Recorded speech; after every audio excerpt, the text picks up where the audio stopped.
Welcome to my channel, The Main Character, where opinions hit harder than Bollywood twists. So guys, आपने Instagram पे देख ही लिया होगा, Samantha Ruth Prabhu got married to राजनीति मोरू. और पता नहीं क्यों बट इंटरनेट का रिएक्शन थोड़ा सा ऑकवर्ड लग रहा है. पहले मुझे भी समझ नहीं आया, बट जब मैंने टाइमलाइन देखी तो चीज़ें थोड़ी और लगने लगी. देखो, मुझे समांथा जेन्युइनली पसंद थी. उसका जो वाइब है वो सॉफ्ट सिंसियर लगता था.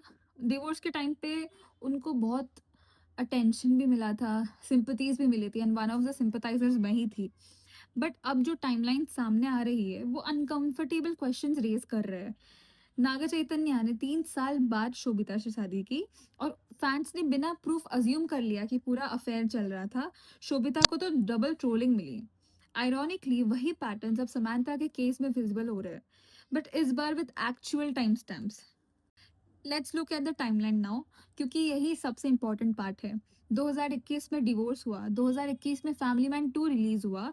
तब राजनीति मोरू was happily married to Shyamali De और समांथा उन्हें सिर्फ फ्रेंड बोलती थी. फिर 2023 के बाद चीज़ें थोड़ी शिफ्ट होने लगी. इंस्टा पे सॉफ्ट लॉन्च टाइप पोस्ट्स होने लगे, likes, comments, appearances.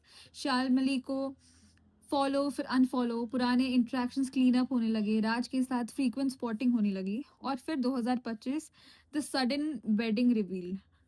Now the major detail. Samantha February से ही एंगेज थी, बट पब्लिक को ये बात बाद में पता चली.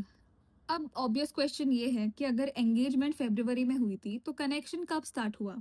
सेकंड सबसे बड़ा ट्विस्ट ये है कि श्यामली की जो बेस्ट फ्रेंड है उन्होंने पब्लिकली कमेंट किया कि शी इज स्टिल मैरिड.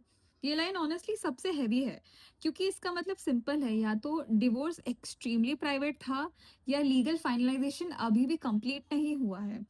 और जब 2023 तक श्यामली वैलेंटाइंस पोस्ट डाल रही थी अपने हस्बैंड के साथ, तो क्लियरली उनके पर्सपेक्टिव में सब नॉर्मल चल रहा था.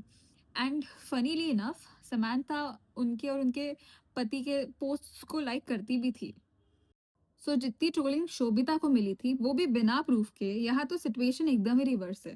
या टाइमलाइन ही डाउट क्रिएट कर रहा है और हम फैंस का अनईजी फील करना भी बहुत अंडरस्टैंडेबल है.